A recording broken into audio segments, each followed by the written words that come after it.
Quando falamos hoje sobre a era de ouro da WWF, a maioria pensa imediatamente em WrestleManias esgotadas, personagens maiores que a vida e aplausos ensurdecedores. No entanto, por trás das luzes ofuscantes, escondia-se uma outra história, pelo menos tão emocionante. Quem realmente ganhou mais dinheiro nesta fase explosiva do boom do wrestling? Não apenas os campeões, mas também aqueles que teriam sido subestimados à primeira vista. É exatamente isso que esta lista de classificação aborda. Abrimos a carteira da Era de Ouro e começamos com o 10º lugar. 10º lugar. Jake the Snake Roberts. Assim que a música de Jake Roberts começava e as luzes na arena escureciam, a atmosfera mudava drasticamente. Sem fogos de artifício, sem gritos altos, sem gestos exagerados.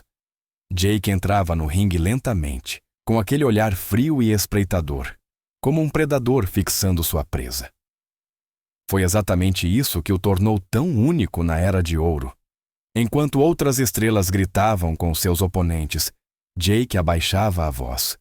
Suas promos pareciam calmas, controladas e quase hipnóticas, o que as tornava ainda mais ameaçadoras.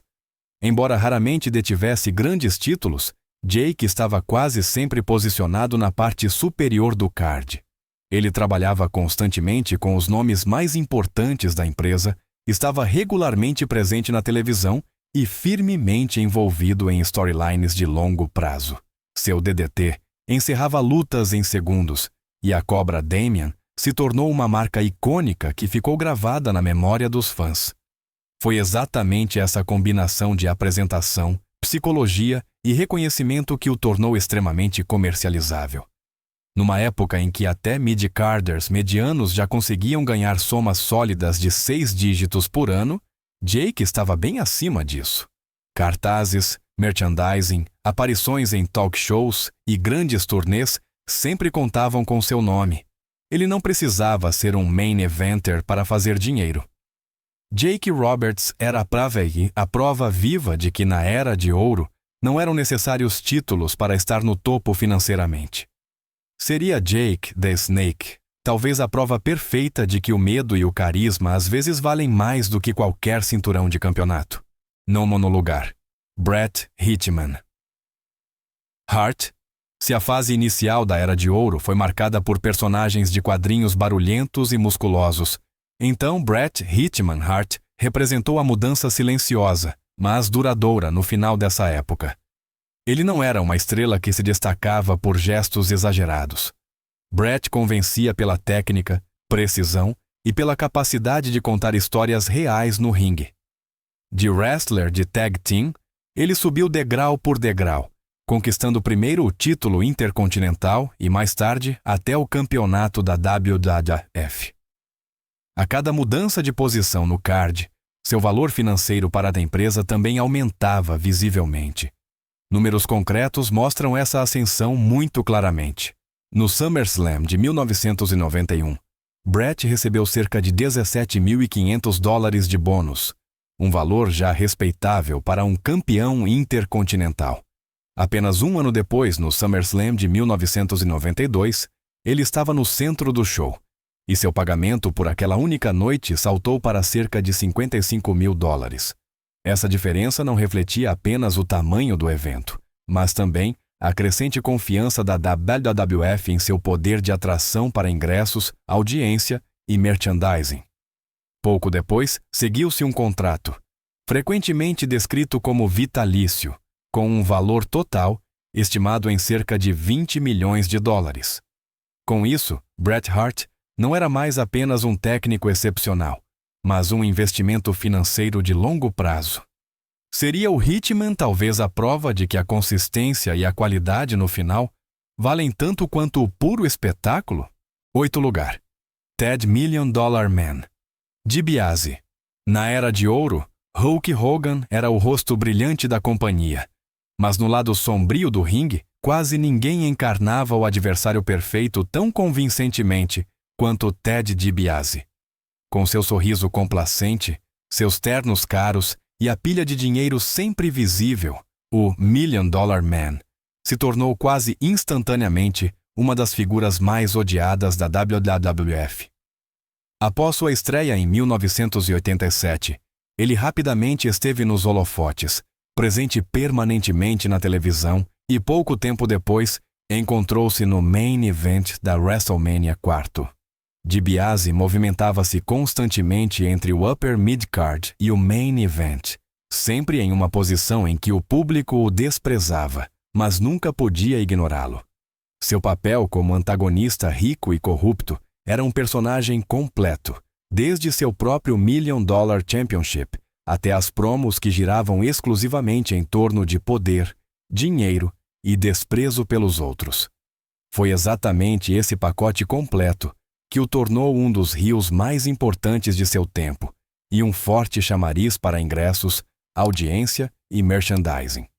Em uma era em que um wrestler médio já podia atingir salários anuais de 6 dígitos, DiBiase jogava em uma liga significativamente superior. Pagamentos de PPV, participações em turnês de house shows e receitas de produtos para fãs se somavam rapidamente. Mais tarde, DiBiase falou que estrelas como Randy Savage ganhavam somas de 7 dígitos, um indicativo de quão próximo ele também estava dessa classe de renda. Seria o $1 Million Man, então não apenas um papel, mas também financeiramente quase uma realidade? 7º lugar, The Undertaker. Quando muitos fãs pensam no Undertaker, eles o associam imediatamente à New Generation ou à Attitude Era. No entanto, essa figura sombria já entrou no palco da WWF em 1990, no final da Era de Ouro, e foi tratada desde o primeiro momento como algo totalmente especial. Já em sua estreia no Survivor Series, ficou claro que ele não era um novato comum. Sua caminhada lenta, o olhar fixo, o manto negro e a presença sinistra faziam-no parecer um corpo estranho em meio ao mundo do wrestling, então ainda colorido e cartunesco. Cada vez que o sino fúnebre tocava, o clima na arena mudava drasticamente. Crianças tinham medo, adultos ficavam fascinados, e exatamente aí residia seu enorme valor. A WWF o apresentava consistentemente como uma atração especial, alguém cuja mera presença era suficiente para vender ingressos. Consequentemente, seus pagamentos estavam muito acima do que se esperaria de um wrestler com tão pouca filiação. Um exemplo conhecido mostra que ele recebeu cerca de $500 mil por sua luta no SummerSlam de 1992, enquanto seu oponente ganhava apenas cerca de $10 mil. Essa enorme diferença deixava claro em que categoria financeira o Undertaker jogava desde o início. Sem muitas palavras, sem constantes conquistas de títulos, ele se tornou um dos principais chamarizes da companhia, enquanto outras estrelas perdiam importância lentamente. O Undertaker se estabeleceu como um novo pilar, tanto criativa quanto economicamente. Seria ele talvez a prova de que uma aura forte pode valer mais do que qualquer reinado de campeonato? 6º lugar, Sergeant Slaughter. Antes de Sergeant Slaughter retornar à WWF no início dos anos 1990, ele já era um nome conhecido no Zekulumaiba. No entanto, seu auge financeiro e midiático só foi alcançado durante sua controversa passagem de 1990 a 1991. Em meio à Guerra do Golfo, quando o sentimento patriótico dominava o país, a WWF transformou o outrora modelo de soldado americano em um traidor que demonstrava abertamente simpatia pelo Iraque. Esse risco valeu a pena. Slaughter foi imediatamente posicionado como um top heel e foi direto para o centro da maior storyline da empresa. O auge veio na WrestleMania 7, onde ele, como campeão da WWF, enfrentou Hulk Hogan no Main Event. Essa rivalidade era mais do que wrestling. Ela abordava emoções políticas, gerou enorme atenção da mídia e atraiu um número colossal de espectadores. Em tal posição, altos pagamentos de PPV, lucrativos cachês de house shows e bônus adicionais eram óbvios. Slaughter estava, portanto, claramente na classe de renda superior da Era de Ouro.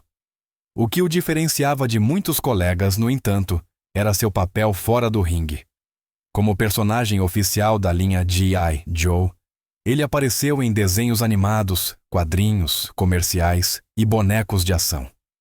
Esses acordos de licenciamento lhe renderam rendimentos adicionais que iam muito além do que o wrestling por si só poderia oferecer. Campeão da WWF, principal vilão de uma mega storyline patriótica e rosto de uma enorme marca de brinquedos ao mesmo tempo. Seria Sergeant Slaughter talvez um dos maiores ganhadores de dinheiro subestimados dessa era. Quinto lugar, Roddy Rowdy Piper. Se Hulk Hogan encarnava na imagem limpa do herói americano do início da Era de Ouro, então Roddy Piper era exatamente o pesadelo que esse herói precisava. Piper não possuía o corpo clássico de um fisiculturista, mas isso era completamente secundário. Sua maior arma era a boca, afiada, provocadora e completamente imprevisível. Assim que sua música começava e ele entrava no ringue de Kilt, a arena explodia em vaias. O público sabia que algo iria acontecer, e foi exatamente essa tensão que o tornou tão valioso. Já na WrestleMania Pride, Piper estava no topo do card, diretamente no main event ao lado de Hogan e Mr. T.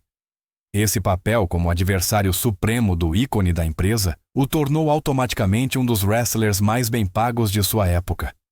Altos pagamentos de PPV, rendimentos constantes de house shows e lucrativas aparições promocionais faziam parte do dia a dia de Piper. Um top heel vende ingressos, e Piper os vendia em massa. Além disso, ele usou sua popularidade fora do ringue. Papéis em filmes e inúmeras aparições em programas de TV e rádio lhe proporcionaram fontes de renda adicionais. Sua personalidade caótica e agressiva funcionava em todas as plataformas. Juntos, Roddy Piper não foi apenas uma parte indispensável da Era de Ouro, mas também uma verdadeira máquina de fazer dinheiro. Seria ele talvez o vilão mais importante que Hogan precisou para se manter no topo? Quarto lugar, Ultimate Warrior. De todos os nomes que a WWF jamais construiu como possível sucessor de Hulk Hogan, nenhum explodiu tão rapidamente quanto o Ultimate Warrior. Assim que sua música começava, ele corria para o ringue como uma força da natureza desencadeada, com o rosto pintado em cores vibrantes, as cordas tremendo sob sua energia. Ele não precisava de longas promos, nem de explicações complexas. A reação do público, especialmente das crianças, falava por si e deixava claro quão altas eram as expectativas da empresa para ele. O auge absoluto desse impulso foi a WrestleMania 6. Foi mais do que apenas uma luta por um título. Foi o duelo simbólico entre o ícone da Era de Ouro e o novo promissor do futuro. Quando o Ultimate Warrior derrotou Hulk Hogan e deteve tanto o campeonato intercontinental quanto o da WWF, ele de repente estava no centro de toda a promoção. Nos anos de 1990 e 1991, ele estava onipresente em cartazes, em main events e em turnês. Essa posição trouxe rendimentos que poucos puderam alcançar. Estima-se que o Warrior ganhava mais de $2 milhões por ano durante seu tempo como estrela principal, com cachês individuais por show que superavam significativamente a maior parte do elenco.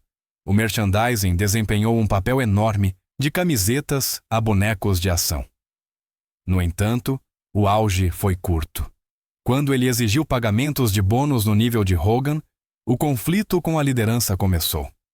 Seria o Ultimate Warrior, uma prova de quão rapidamente a fama e o dinheiro podem vir, mas também desaparecer. Terceiro lugar, Macho Man, Randy Savage. Se Hulk Hogan era o rosto da Era de Ouro, então Randy Savage estava ao seu lado e garantia que essa era tivesse sua intensidade inconfundível. Com sua voz rouca, os gestos exagerados, os óculos de sol e os hobbies chamativos, cada aparição parecia um evento. Entre 1988 e 1989, Savage atingiu o auge de sua carreira como campeão da WWF e esteve no centro absoluto da WrestleMania 4 e VF, em 2 anos consecutivos. Poucos wrestlers podiam afirmar ter tido tal posição. Savage era muito mais do que apenas um detentor de título. Suas lutas eram carregadas de emoção, suas rivalidades pareciam pessoais, e o relacionamento com Miss Elizabeth dava ao seu personagem uma profundidade adicional, quase dramática.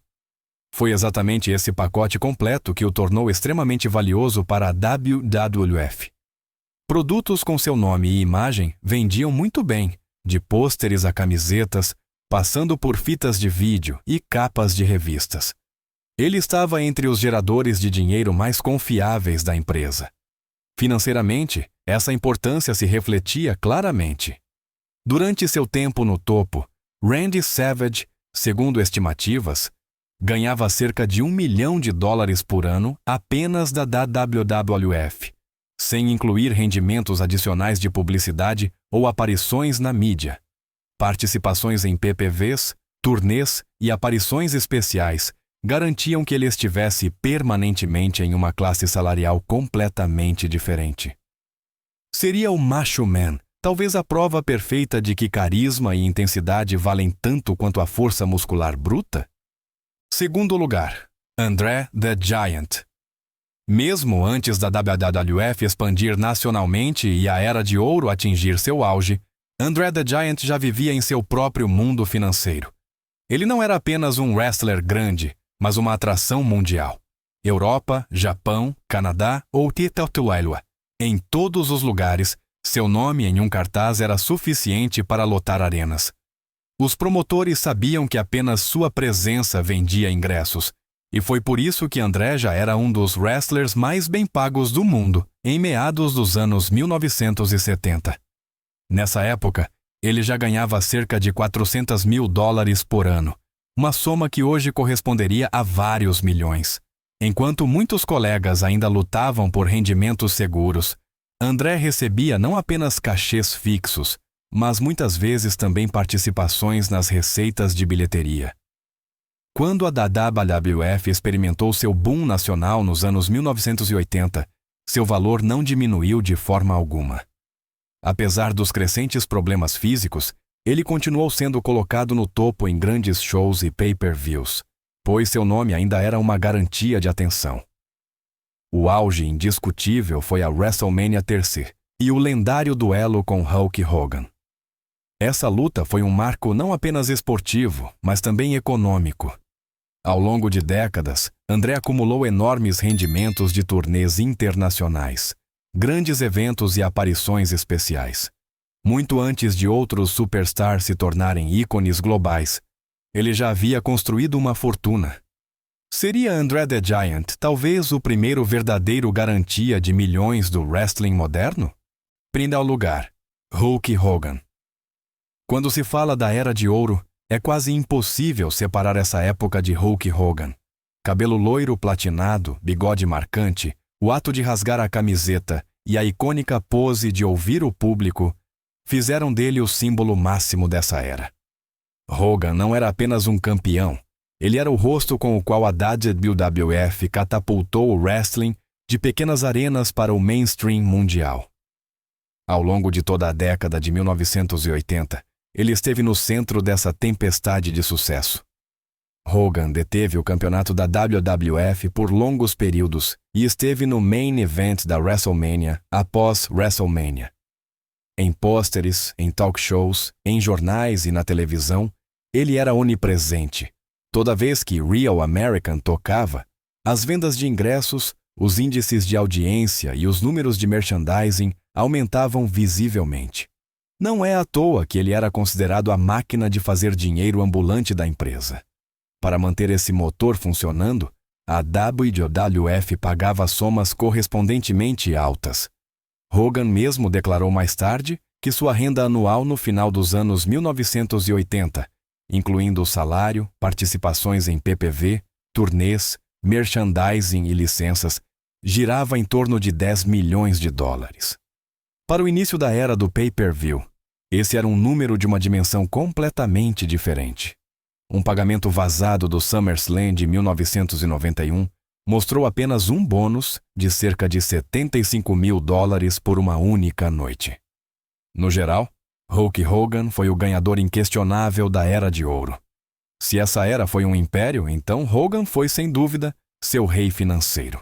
A Era de Ouro não foi apenas um tempo de grandes lutas e personagens lendários, mas também uma era de somas gigantescas. Alguns ganhavam por títulos, outros por carisma, mas poucos alcançaram esse nível financeiro. Quem mais você esperaria nesta lista?